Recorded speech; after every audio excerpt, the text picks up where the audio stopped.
Kemudian atas nama Saudara Hainuddin MAG, dengan ini saya nyatakan dibuka.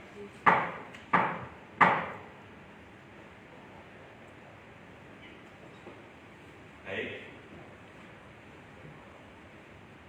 sebelum ujian ini kita mulai, saya akan bertanya kepada Saudara Promovelus, apakah saudara sudah siap lahir batin? Siap. Di ujian ini belum selesai pertanyaannya. Semangat. Baik lagi ya. Alhamdulillah. Semangat. Jadi nanti kalau pengujinya belum selesai bertanya itu jangan dijawab. Ya. Jangan-jangan pertanyaannya berbeda gitu ya. Maklum ini masih pertama kali. Saya juga pertama kali. Akhirnya itu juga begitu. Baik ya, saya mulai lagi. Apakah saudara siap untuk mengikuti ujian terbuka pada hari ini? Siap. Baik, terima kasih. Yang kami hormati para bapak-bapak dan ibu sekalian, alhamdulillah pada hari ini kita tanggal 28 Februari tahun 2024. Alhamdulillah YN Kediri dalam hal ini program masa sarjana khususnya prodi S3 Islam melaksanakan ujian terbuka doktor yang pertama kali, dan tentu ini merupakan sejarah bagi kita semuanya, dan Bapak Ibu telah hadir. Saya ucapkan terima kasih dan menjadi saksi bahwa YN Kediri hari ini tanggal 28 Februari tahun 2024 melaksanakan ujian pertama kali program doktor, dan ini tentu akan dicatat sejarah ya, sebagai sejarah bahwa saudara Hainuddin dosen YN Kediri ini adalah mahasiswa yang pertama ujian doktor di YN Kediri. Sebelum ujian dimulai,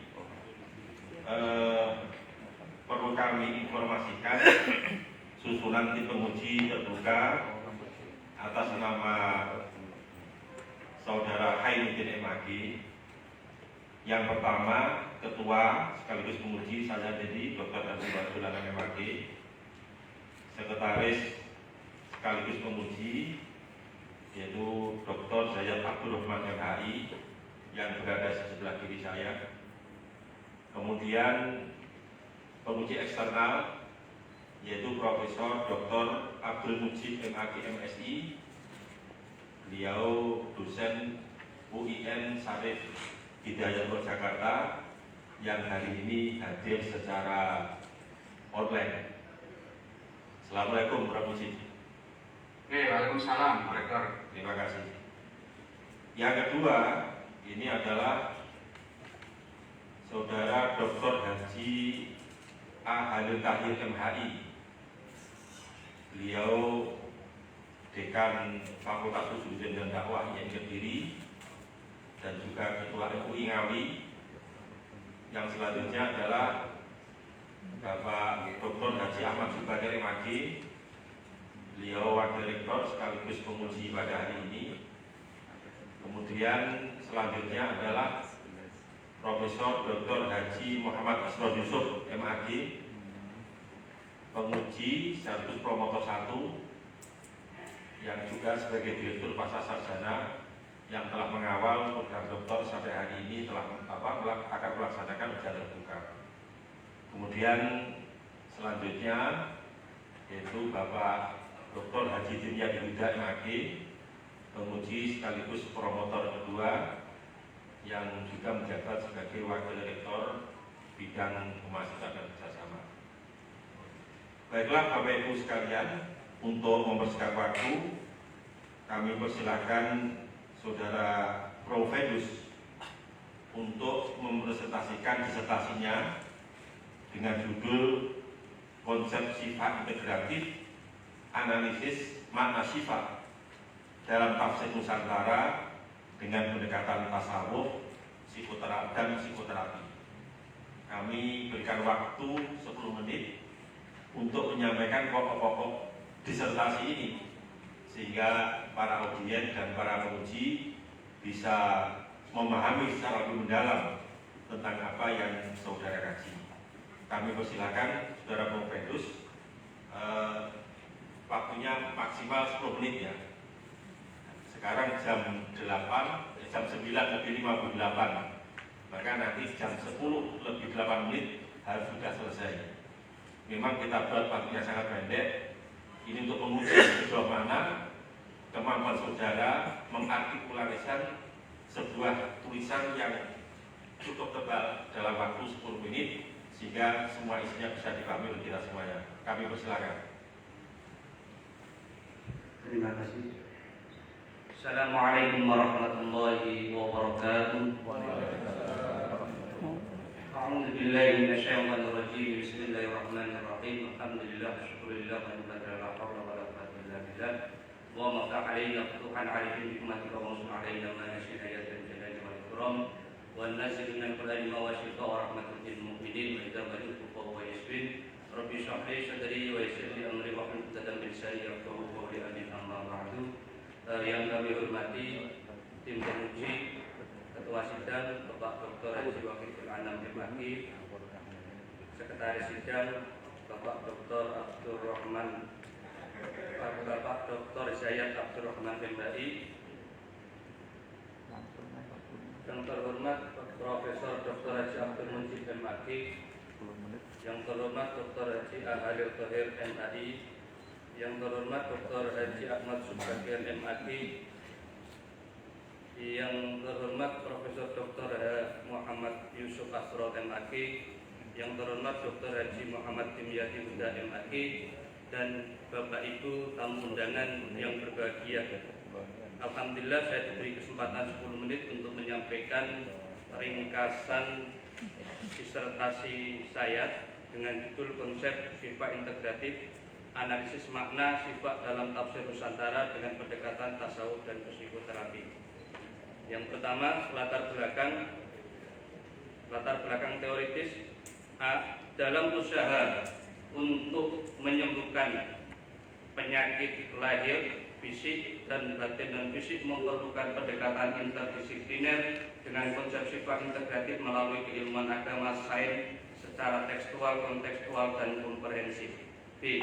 Kitab dan buku mujarobat masih digunakan masyarakat dalam merangkai jampi, ramuan, ru'yah dan kombo atau bas misal Samsul Ma'arif yang ditulis oleh Ahmad Ad-Dairabi, Ibn Nabawi, Kesehatan Perspektif Al-Quran, Imamuddin karya Bisri Mustafa, dan Aufa karya Imam Ghazali yang disusun secara ilmiah, konseptual, dan operasional sehingga terkesan mistis belaka.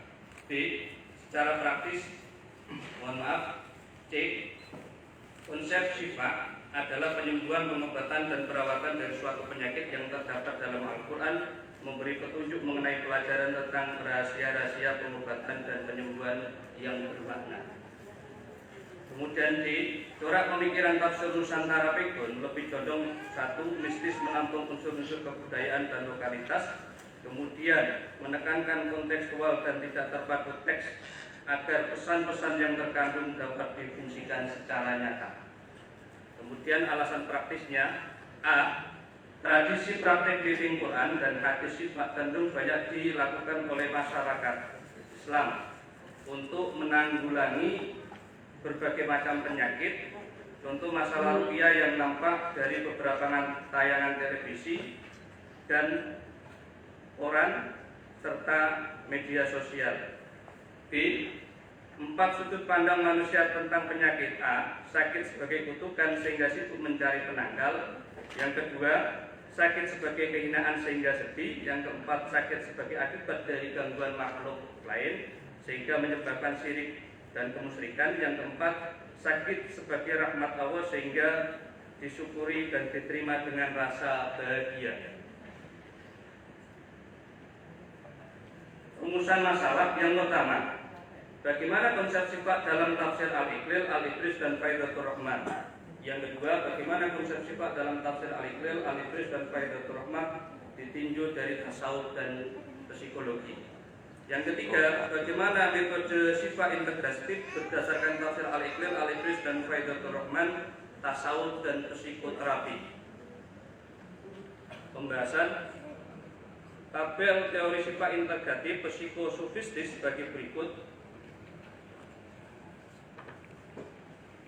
Yang pertama, sifat integratif atau psikosofistis adalah upaya untuk memperoleh kesembuhan dengan berbagai cara seperti doa, raja, suwuk, mantra, obat ibal, terapi atau tafakur atau nasihat dari isyarat atau petunjuk dari Al-Quran dengan wasilah. Tafsir Nusantara menggunakan nalar sufi isyari merupakan bentuk sikap moderat makna lahir atau tekstual dan makna batin atau kontekstual dan model resepsi hermeneutis yang mengkombinasikan antara penggalian makna dohir dan makna isyari secara sinergis dan harmonis. Metode wasilah dan syafaat dalam penyembuhan melalui wasilah melalui para nabi, aulia, ulama, syuhada, dan anak kecil dengan izin Allah.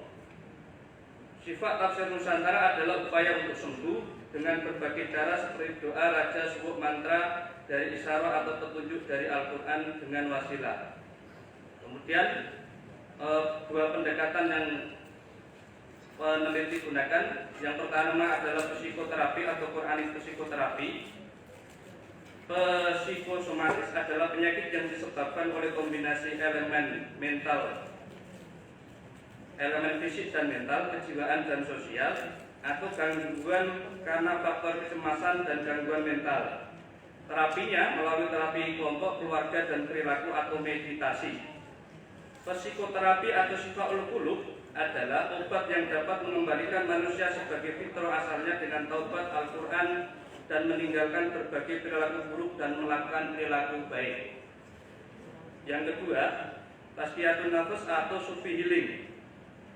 3 tahapan yang diperlukan dalam tasawuf untuk mencapai tingkat spiritual. Yang pertama, menyingkirkan dan membersihkan diri dari sifat-sifat kemanusiaan yang tidak baik takhalluf.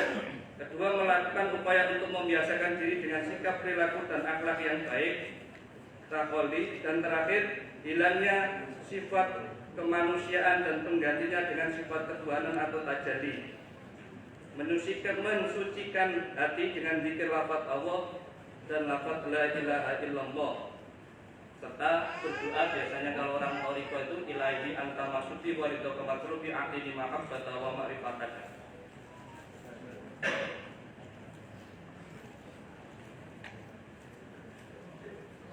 Terus lanjut, temuan penelitian dan novelty. Jika teknik sifat psikosofistis di dalam tafsir ini dilakukan dengan wasilah, maka akan terjadi nilai spiritual. Nilai spiritual dalam psikosofistis ini penting karena kesembuhan dari Allah Subhanahu wa Ta'ala. Kesimpulan. Konsep sifat secara bahasa sebagai tombol, obat, penyembuh, penawar, pelega untuk penyakit awak, jasmani, fisik seperti luka lambung, dan tenaga batin atau non fisik seperti obat pikun dengan istiqomah membaca Al-Quran, dan penyakit rohani atau non fisik yakni syahwat hati, hawa nafsu, kebodohan, dan sasar atau tersesat. Secara terminologi, obat atau sifat dalam tafsir Nusantara melalui metode ruqyah dan suwuk dan wasilah adalah ikhtiar mencapai kesembuhan dengan berbagai cara seperti doa, raja, mantra, pijat, madu, air, obat, dan normalisasi atau nasihat dari isyarat atau petunjuk ayat-ayat Al-Quran dengan wasilah atau perantara. Yang kedua, konsep sifat integratif melalui pendekatan psikoterapi dan sufi healing. 1. Konsep sifat ditinjau dari psikoterapi atau Quranik psikoterapi adalah obat hati yang dapat mengembalikan manusia secara fitrah asalnya dengan tobat Al-Quran dan meninggalkan perilaku buruk serta melakukan perilaku yang baik. Yang kedua, konsep syifa ditinjau dari tasfiyatun nafs atau feeling.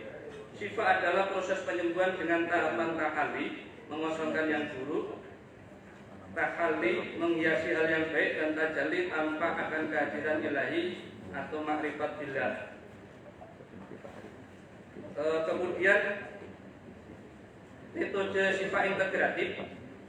Metode syifa tafsir Nusantara adalah metode penyembuhan melalui ruqyah dan suwuk melalui wasilah atau perantara para nabi, aulia, ulama, syuhada, dan anak kecil dengan izin Allah. Kemudian yang B, metode sifat psikoterapi melalui satu terapi kelompok atau keluarga, yang kedua terapi perilaku, yang ketiga teknik relaksasi, meditasi, tafakur atau nasihat, digunakan untuk nyeri kepala, aritmia jantung, epilepsi, dan terapi hipertensi dari isyarat dan petunjuk Al-Quran. Jadi ini kalau mengalami darah tinggi tentu harus menggunakan teknik relaksasi, tafakur, zikir, doa, kemudian dengan nasihat-nasihat yang baik. Kalau bahasa Jawanya mikir supaya tidak dibanter mikir atau cinta terhadap dunia, maka cara untuk menurunkan tensi melalui teknik relaksasi ini adalah dengan berzikir dan berdoa serta menasihati diri kita sendiri untuk bagaimana mengamalkan Al-Quran dalam kehidupan sehari-hari. C. Metode sifat sufi healing adalah cara penyembuhan dengan mensucikan dan membersihkan hati dengan zikir, lafaz tawad, dan tahlil di 7 lataif. Kemudian terakhir implikasi teoritis dan praktis. Implikasi teoritis dan praktis disertasi ini menemukan teori sifat integratif dengan pendekatan psikoterapi dan tasawuf, yaitu psikosufistis, yang menggunakan teori psikoterapi dari disiplin ilmu psikologi dan teori tazkiyatun nafs dari tasawuf, serta mistisisme tafsir atau wasilah.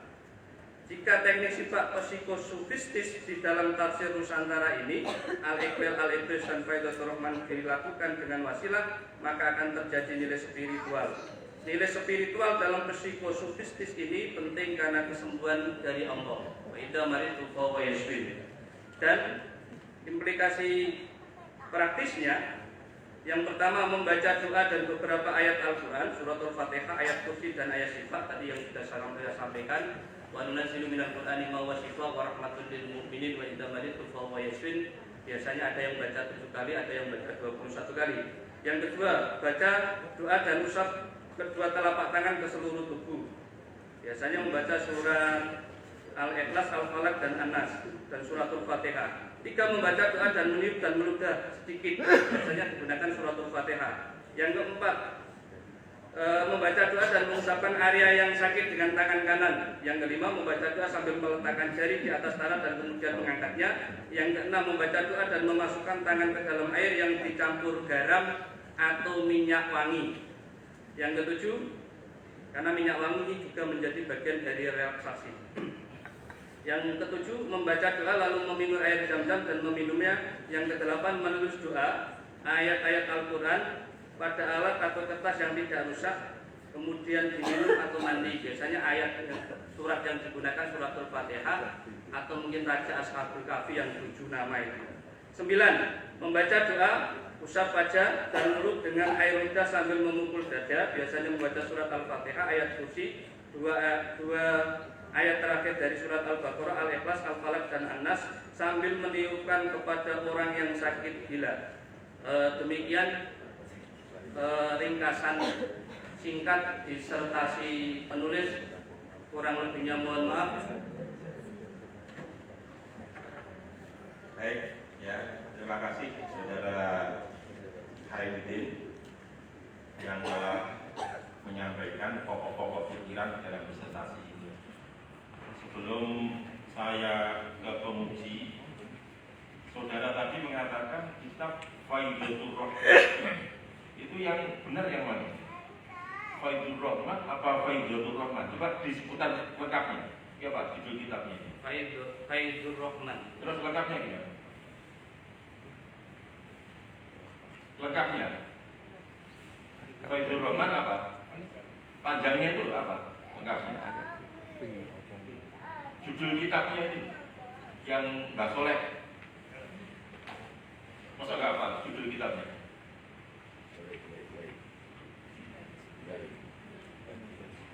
Apa judul lengkap kitabnya? Soalnya saya dengar beberapa kali tadi Faidul Rahman. Padahal saya mungkin ada tulisan yang lain. Apa Mas?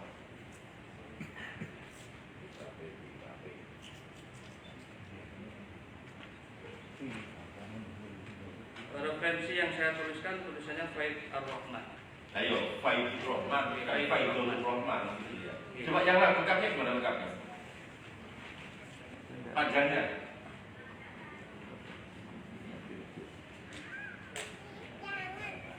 Harus hafal ini ya. Soalnya ini yang dikaji pokok ini sumber primernya. Kan ada 3 sumber primer tadi. Ya nanti aja, nanti terlalu lama nanti. Jadi ada di beberapa naskah itu Faidul Rahman di Tarjumani Tafsir Kalam Al-Malik Dayan. Ada yang mengatakan Faidul Rahman fi Tarjamati Tafsir Kalam Tafsir Kalam Al-Malik Dayan. Ada yang mengatakan Faidul Rahman fi Tarjumani Tafsir Kalam Al-Malik Dayan. Itu harus diteliti. Sudah bukannya ini apa namanya disertasi ya, harus tahu mengapa kok ada judul yang kitab yang penjelasannya itu berbeda-beda. Coba yang kitab Iqlil itu kepanjangannya apa? Al-Iqlil? Al-Iqlil li ma'rifati tafsir Al-Quran Al-Aziz. Bukan Al-Iqlil fi amani tamjid, bukan. Yang benar yang mana? Referensi saya Al-Iqlis li ma'rifati tafsir Al-Quran Al-Aziz. Bukan Al-Iqlil fi amani tamjid, bukan? Ya, yang Al-Iqlil. Apa? Al-Iqlil fi ma'anil tanzil. Yang benar yang mana tadi dengan yang awal tadi? Yang Al-Iqlil fi ma'anil tanzil. Oh gitu. Yang benar salah tadi ya. Yang Al-Iqlis apa? Yang Al-Iqlis li ma'rifati tafsir Al-Quran Al-Aziz. Oh gitu ya. Ya baik. Ya ini harus paham. Judulnya ini harus dipahami secara mendalam ya. Karena memang pokok kajiannya ada dalam kitab tersebut. Baik. Yang pertama penguji eksternalnya adalah penguji berikutnya adalah Profesor Haji Abdul Mujib MAG MSI. Beliau adalah dosen UIN Syarif Hidayatullah Jakarta. Kami persilakan untuk menguji saudara Ainudin. Terima kasih. 10 menit, Pak. Assalamualaikum warahmatullahi wabarakatuh. Waalaikumsalam. Ketua sidang, Pak Rektor yang kita hormat bersama, pembimbing, penguji, sekretaris sidang dan yang berbahagia, Saudara Promovendus Faiduddin yang hari ini telah maju pada ujian disertasi, ujian promosi.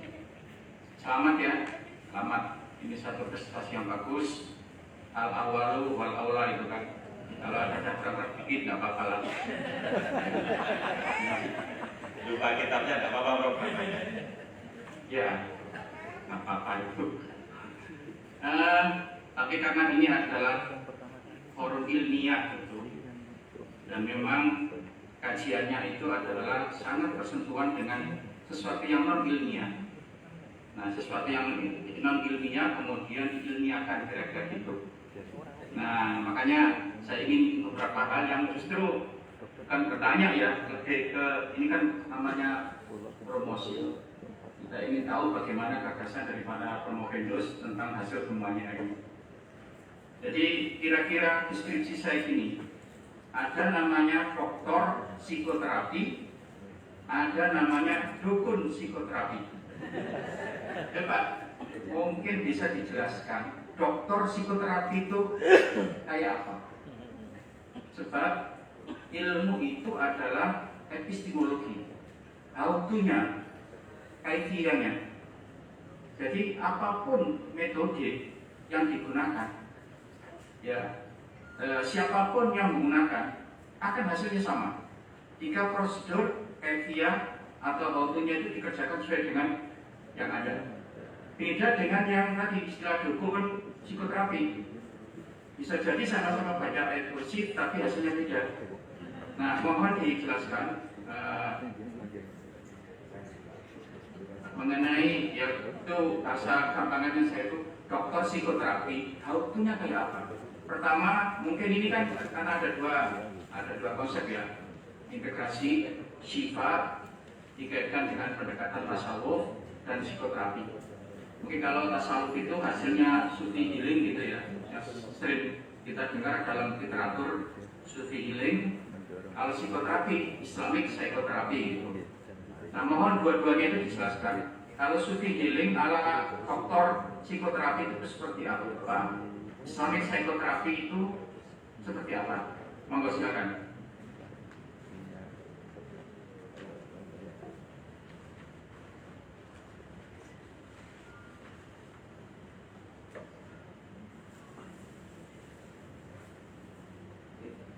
Yang hormat Profesor Dr. Abdul Mujid, atas pertanyaannya disampaikan terima kasih. Terkait dengan penjelasan psikoterapi, dokter psikoterapi atau dukun psikoterapi, tentu karena dokter itu syaratnya harus ilmiah, minimal empiris dan logis, nyata dan masuk akal. Tentu ada beberapa teori yang kita gunakan, termasuk di dalamnya adalah kita menemukan teori psikosofistik. Jadi yang pertama terkait dengan psikoterapi atau Quranic psikoterapi, yakni Syifaul Qulub, adalah obat hati yang mengembalikan manusia sebagaimana fitrah asalnya dengan tobat Al-Quran dan meninggalkan perilaku buruk dan melakukan perilaku yang baik. Jadi penyakit yang ada dalam tubuh manusia itu biasanya karena ada gangguan psikis atau kejiwaan atau sosial atau lingkungan yang menyebabkan seseorang itu kemudian mengalami hipertensi atau darah tinggi atau mungkin asam lambung. Jadi itu secara nyata dan secara empiris, secara nyata dan secara logis itu bisa kita rasakan dan bisa kita buktikan. Jadi tentunya harus kembali kepada Al-Quran, karena di Al-Quran itu adalah pedoman umat Islam. Di sana ada nasihat-nasihat bagaimana kemudian kita bisa qanaah terhadap takdir yang diberikan Allah kepada kita. Tentunya meninggalkan perilaku buruk dan melaksanakan perilaku yang baik, karena apa yang kita tanam nanti kita akan panen juga.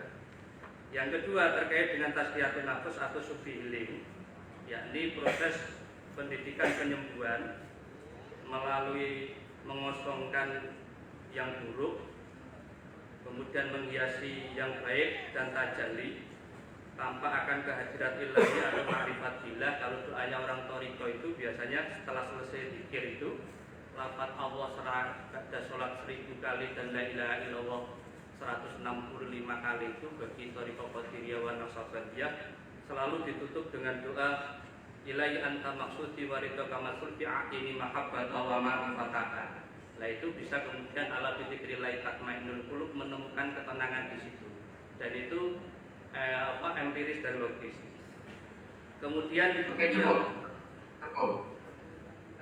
Saya ini mungkin lebih step-nya atau langkah-langkahnya gitu ya. Misalnya Al-Quran itu adalah sifat.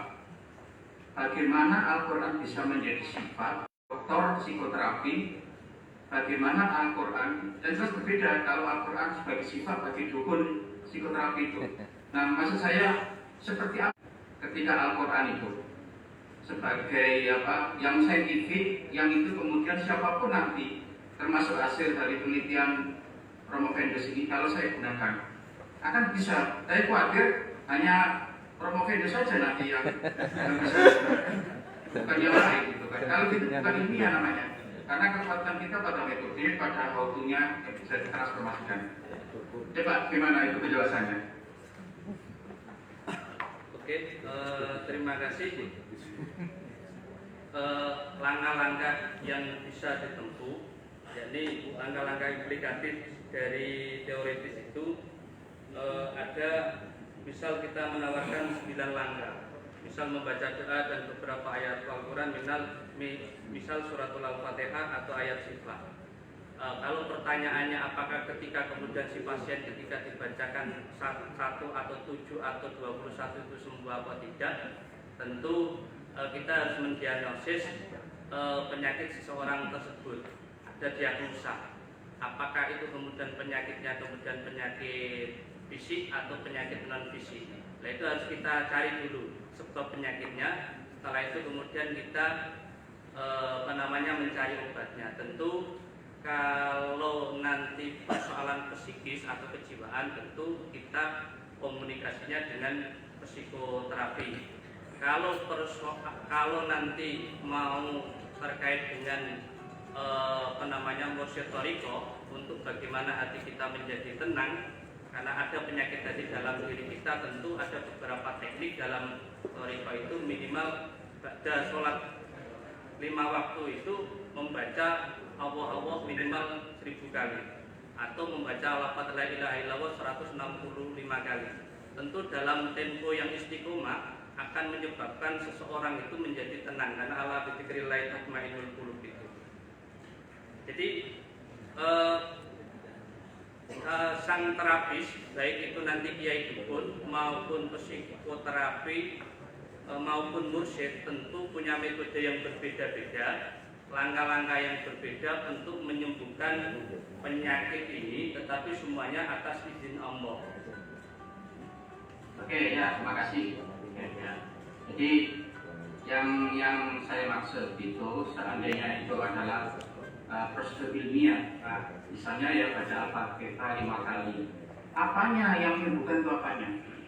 Apakah suaranya, suara yang merdu atau apa itu, atau lagunya, atau lagu Nawan, lagu Soba atau apa gitu ya?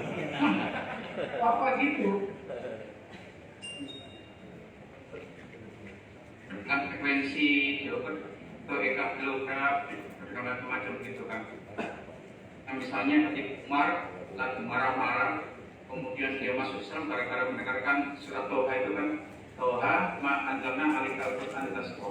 Nah, itu secara psikoterapi dalam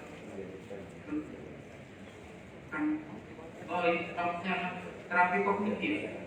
Begitu kognisinya orang itu kena, nah itu maksud saya, itu dijelaskan secara, jadi ada kerangka teori yang kerangka itu bisa menjelaskan itu. Seandainya itu untuk memang ini agak berat ya, disertasi ini berat karena menggabungkan beberapa elemen itu atau pendekatan, sehingga tapi bagi saya oke lah ya, oke. Itu pertanyaan sebetulnya itu ya, pertanyaan mendasarnya di situ.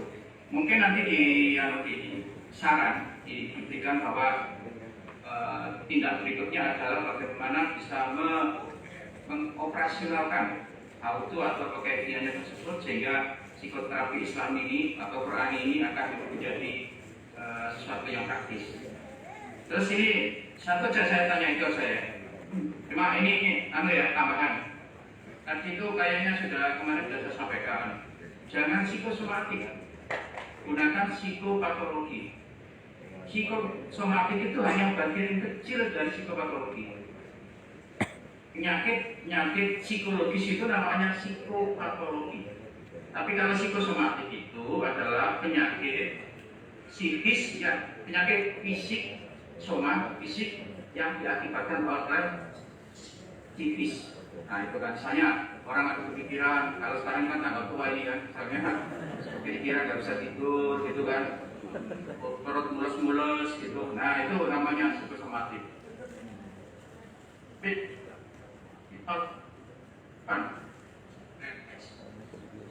Opiat dan Pak Ketua, saya kira itu selamat ya untuk Promovendus yang bisa menyelesaikan disertasi ini. Dan Pak Ketua, nanti mungkin saya tidak bisa sampai full, saya ini posisinya di Palembang. Siap. Kalau lagi saya mau jemput untuk untuk komisi acara di Palembang itu. Terima kasih ya. Assalamualaikum warahmatullahi wabarakatuh. Waalaikumsalam. Terima kasih Prof. Abdul Mujib yang telah memberi pertanyaan dan menjelaskan kepada kita semuanya.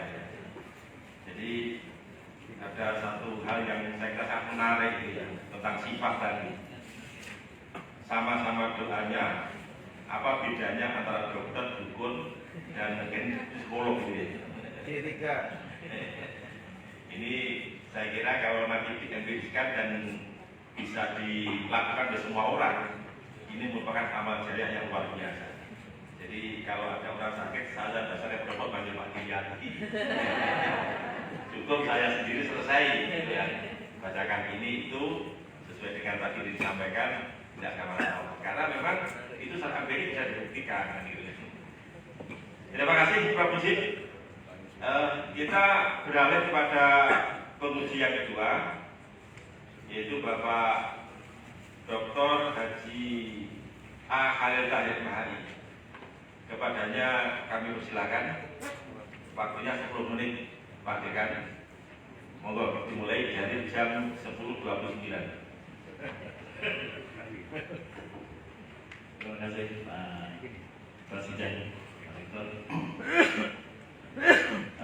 Sebelumnya saya sampaikan ucapkan selamat saudara Prof.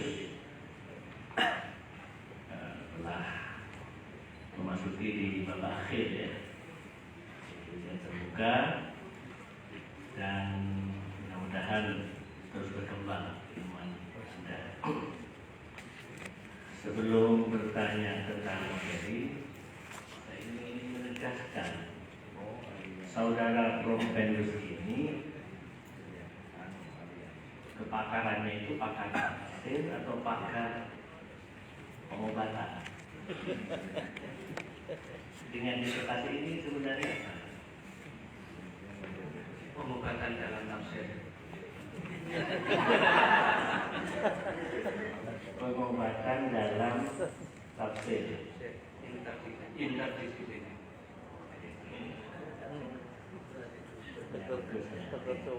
Pengobatan dalam tafsir. Berarti dasarnya itu adalah tafsir ya. Dasarnya adalah tafsir. Oke, nanti kita dalami dulu kemampuan Anda, kita tunjukkan sejauh mana pemahaman Anda minimal terhadap tiga tafsir tadi terkait dengan ayat sifat yang menjadi objek kajian saudara Prof. Yang ringan saja dulu, Anda bawa itu abstraknya ada ya? Coba dibaca yang abstrak yang berbahasa Arab itu. Karena walaupun tafsirnya itu bahasa Jawa, seorang mufassir ya mungkin bisa lah, coba dibaca beberapa baris saja.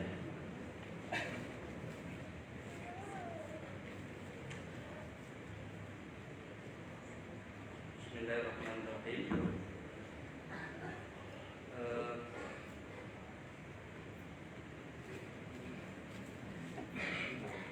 Kan nggak ada harokatnya toh? Bebas nggak ada harokatnya. Silakan aja dibaca, apa-apa. Ini forum ini pasti lulus gitu. Nggak ada, bukan tidak lulus gitu. Terkait dengan rumusan masalah Abstraknya, kalimat polisi ya. Ma'umul syifa fi tafsir kitab Al-Iqlal wa kitab Ibris wa kitab Al-Faidatul Rahman. Ma'umul kalimah asyifa fi tafsir Al-Iqlal wa kitab Al-Ibris wa kadzalika fi kitab Faidatul Rahman min haitsu tasawuf wa ilmun nafs. Bahwa manhaj syifa wa tariqatuhu al-qaimah tahmili bina'i ala ilmu tafsir wa ilmu tasawuf wa kadzalika fi kitab Al-Iqlal wa kitab Ibris wa kitab Faidatul Rahman.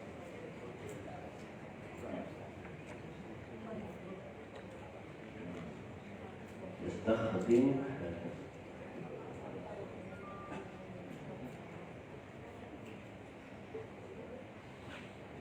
Kelihatan terlalu kecil tulisannya. Memang bisa kecil. Ya udah cukup. Oke, jadi kalau dari bacanya tadi, walaupun yang dikaji adalah bahasa Jawa, insyaallah tafsir-tafsir yang lain bisa dikuasai dengan baik, insyaallah. Mudah-mudahan. Begini, saudara Promovendus,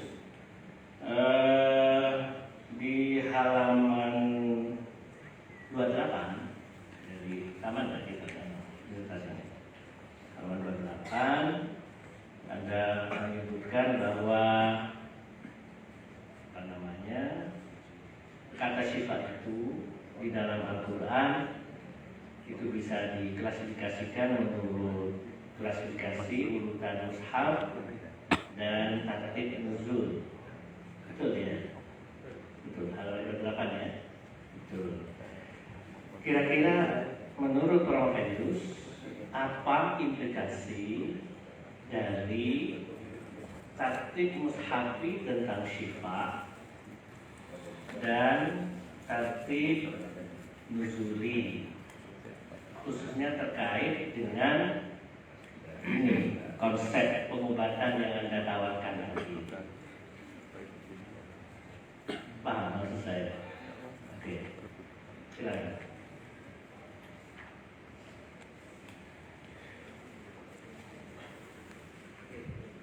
Terima kasih atas pertanyaannya yang terhormat Bapak Dr. Khalil Tauhid terkait dengan urutan mushaf. Kalau kita urutkan surat Al-Isra itu urutannya surat yang ke-17, surat At-Taubah, kemudian surat Yunus, kemudian surat An-Nahl, kemudian surat Al-Isra, kemudian Asy-Syu'ara, kemudian yang terakhir surat Al-Fussilat. Itu kalau kita lihat dari yang pertama, yakni surat At-Taubah. Yang pertama apa? Menurut nuzul atau menurut mushaf? Menurut mushaf. Menurut mushaf pertama yakni A'udzu billahi minasyaitonir rajim. Qatiluhum yu'adzikum wa bi'aytikum wa yuhsihim wa yansurukum 'alaihim wa yashfi sudur qaumil mu'minin.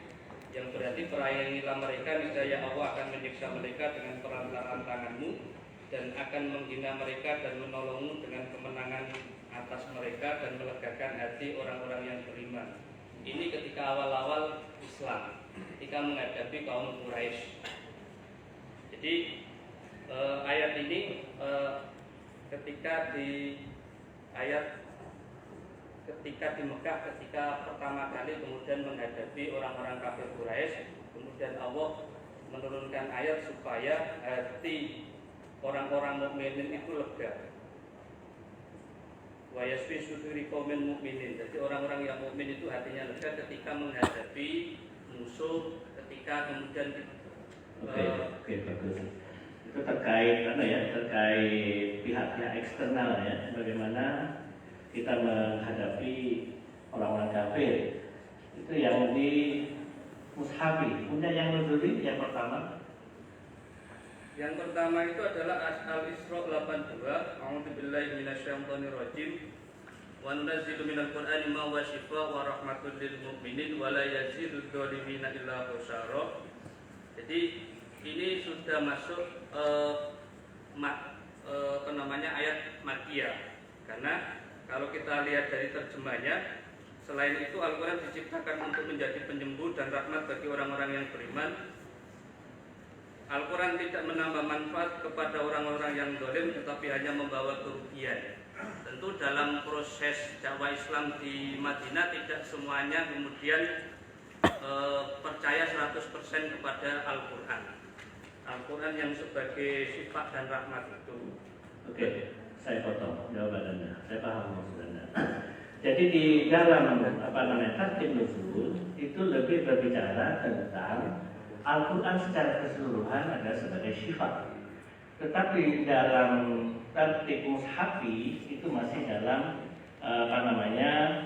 keadaan-keadaan khusus, yaitu dalam hadap musuh. Kemudian kaitannya dengan konsep pengobatan yang Anda tawarkan itu bagaimana implikasinya? Apabila mengikuti tartib nuzuli begini, apabila mengikuti tartib mushafi begini, ada pandangan dari Anda? Implikasinya kalau pakai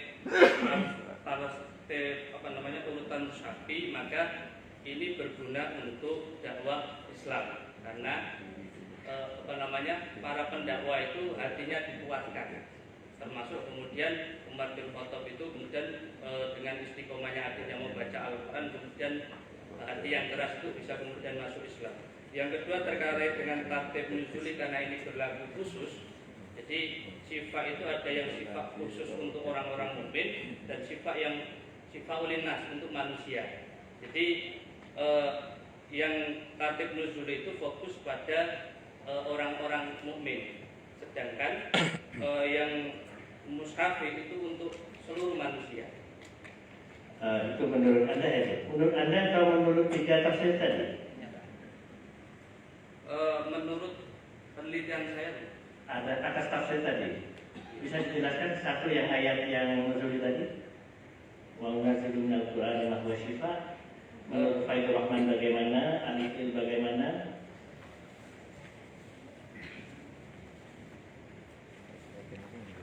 kalau menurut tafsir Al-Ibris itu keterangannya singkat. Jadi ketika memberikan makna terkait dengan surat wa nunazzilu minal Qur'ani ma huwa syifaa wa rahmatul lil mu'minin wa la yazidud dhalimina illa khasara itu, kalau saya membaca teksnya, jadi di tafsir Al-Ibris 5 ayat tafsir Al-Aziz Halaman berapa? halaman 97 itu di paparan data. Jadi ingsun Allah Subhanahu wa taala nurunake perkara rupa Al-Qur'an kang dadi tombo saking penyakit sasar utawa dadi rahmat. Jadi ini penyakit Ini sesat. tafsir apa tarjamah? Ini di tafsirnya. Apa bedanya tafsir dengan tarjamah? Kalau tarjamah itu kan alif barisan. Ya, Kalau tafsir interpretasi penjelasan. penjelasan. Kalau melihat dari diksi ini, kalau mohon maaf saya nggak bisa bahasa Jawa ya. Wa nunazzilu minal Qur'ani ma huwa syifaa. Ingsun Allah Subhanahu wa taala nurunake perkara rupa Al-Qur'an kang dadi tombo. Betul enggak ya? Saking penyakit. Kalau melihat dari redaksinya ini bukan tafsir, tapi ini tarjamah. Atau mungkin ada di bawahnya sesudah ini yang menunjukkan itu penjelasan atas ayat itu dari ini kitab apa ini ya? Al-Ibris ya? Ini Al-Iqlil, ini tafsir singkatnya. Nah kalau yang Al-Iqlil itu agak panjang karena ada hadisnya. Yang di bawahnya itu kedudukan Al-Quran jadi tombok atau obat umum karena penyakit menungso iku warna loro, yaitu penyakit kang kono. Ini baru tafsir. Ini baru tafsir. Kalau yang tadi di atas itu saya melihat itu adalah tarjamah. Memang tarjamah itu ada tarjamah lughawi. Jadi memang diperdebatkan oleh kalangan mufassir apakah itu tarjamah bisa atau tidak. Jadi maksud saya begini.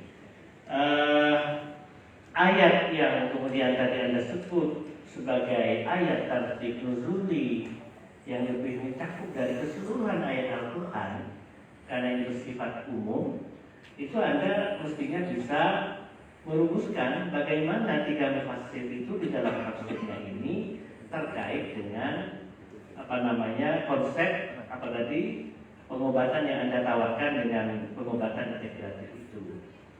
Itu ya, nanti mungkin saya melihat karena dari sekian halaman ini, dari halaman 97 sampai 100 berapa, karena hanya memaparkan bagaimana tafsir itu berbicara tentang ayat, beberapa ayat yang disebutkan itu perlu ditambahkan implikasinya terhadap konsep-konsep yang Anda tawarkan dengan metode pengobatan integratif gitu ya. Memang di belakang juga ada gambar-gambar, itu gambar saya melihat masih perlu nanti sesudah ujian mungkin dibenahi lagi. Saya kira begitu Pak Rektor, dan saya melihat cukup sebagai seorang pasien. Baik, terima kasih Pak Kiai Khalil. Sayang Pak Kiai Khalil ini walaupun ahli makosid belum bisa bahasa Jawa yang kromo Injil. Di beliau bahasa Jawanya ya muko sama kromo, tapi kalau kromo Injil sebagaimana tradisi mufasir pada masa lalu ini belum apa, kayaknya tadi masih agak kaku gitu ya bahasanya. Karena ada banyak orang. Perlu khazanah tersendiri ya. Oleh karena itu ini perlu ada satu pojok tafsir Jawi ya. Nanti mungkin bisa diperkuat oleh prodi ilmu Al-Quran dan Tafsir S1 S2 ini kalau nanti ada pendekatan khusus bagaimana mahasiswa kita ini bisa memahami karya-karya ulama Jawi, ulama Jawa yang telah menulis tafsir yang saya kira ini sangat kaya ya, sangat kaya dan patut untuk kita kembangkan di kampus kita di ini. Baik, terima kasih Pak Kiai Khalil. Dilanjutkan penguji berikutnya yaitu Pak Kiai Dr. Haji Ahmad Subakir Maki. Kami persilakan. Oke, terima kasih. Assalamualaikum warahmatullahi wabarakatuh. Ya, saya hormat Ketua Sidang, sekaligus Bapak Rektor dan para penguji yang lain. Pertama kali saya ucapkan selamat kepada Romo Sayyidus. Apapun yang terjadi, proses alhamdulillah sudah terlalui sehingga sampai hari ini mendapatkan kesempatan untuk dijajar, dibantai, dibully, dipermalukan, disanjung. Jadi mulai dari yang jelek sampai yang terbaik jadi satu di sini. Ini sekaligus yang lain. Ini calon-calon yang lain sudah di depan juga ada. Kapan siap dibully di sini? Sebelumnya ada beberapa hal yang ingin kami sampaikan. Saya ingin perlu klarifikasi terlebih dahulu bahwa disertasi ini. Coba buka halaman 42. Benar begitu ya? Saya konfirmasi aja. Memang itu begitu ya? Karena tadi ada tafsir, ada terjemah 42. Itu kan ada tulisan yang tidak umum. Karena umumnya tulisan itu kan dari kiri ke kanan. Jadi ada tulisan dari kanan ke kiri kan tidak umum. Maka di bawahnya biasanya ada yang umum. Itu memang begitu.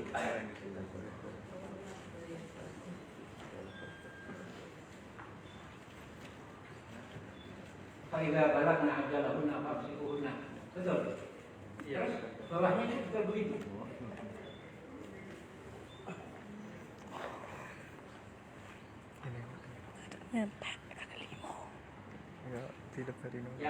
Yang artinya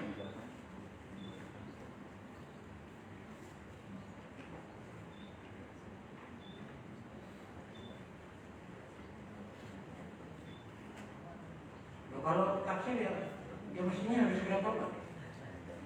Iya. Iya. Coba dibaca. Faiza balagna ajalahunna famsiku, terus nanti dibaca.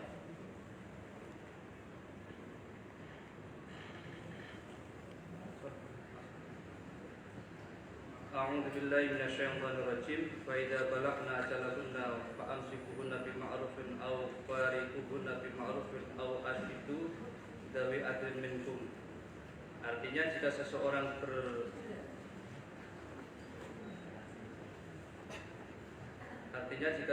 bertakwa kepada Allah, Oh, ini yang terakhir. Nah, Wa may yattaqi kan yang kita bilang, oke, cukup. min haitsu la yahtasib. Saya akan, ini karena klarifikasi saya berharap bahwa ini adalah yang pertama kali untuk kita lakukan ujian. Apapun yang terjadi bahwa ketelitian menurut hemat saya diperlukan. Dan ini sekali lagi saya akan, kalau saya lakukan konfirmasi tidak hanya satu di tempat, ada beberapa tempat. Saran saya hanya nanti tolong diteliti ulang. Ya, teliti ulang banyak hal yang memang secara karena bagaimanapun juga penelitian itulah nanti yang akan memberikan penghargaan kepada kita saat kita berada di tempat yang sunyi. Ini kan podium, ini kan pentas, ini kan stage kan itu kan, dan ini seperti yang dikatakan Pak Khalil tadi bahwa insya Allah nggak akan ada kalimat la lulus di sini. Akan tetapi kita tidak boleh tidak hati-hati. Ya, itu yang pertama. Yang kedua, saya ingin konfirmasi dulu S1-nya tarbiyah, PAI. S2 YAT. Kenapa pertanyaan Pak Khalil tidak secara tegas? Kamu menjadi dokter apa? Dokter tafsir. Clear menurut teman saya. Gitu loh. Kan ya, dokter tafsir itu clear malahan karena S2-nya adalah IAT kan. S2-nya IAT. Karena apa? Saya membaca dari awal sampai akhir arah dari disertasi ini adalah menunjukkan bahwa saudara adalah orang yang mampu memberikan penafsiran. Maka nanti saya juga sepakat tadi bahwa kalau toh nanti Pak Mujib tadi mengatakan apa yang menjadikan kedokteran saudara bisa menjelaskan bahwa saya tidak dalam posisi menjadi dokter, tetapi saya menjadi mufasir. Itu clear menurut teman saya. Karena kalau tidak sedemikian rupakan, saudara nanti akan bisa menjelaskan beberapa kalimat yang ada di Al-Quran itu. Di situ ada marad. Marad itu sendiri wa idza maridtu fa huwa yashfi. Terus ayat yang lain lagi Wihi shifaa'un linnas. Tetapi saudara tidak pernah menyebut di surat Al-Baqarah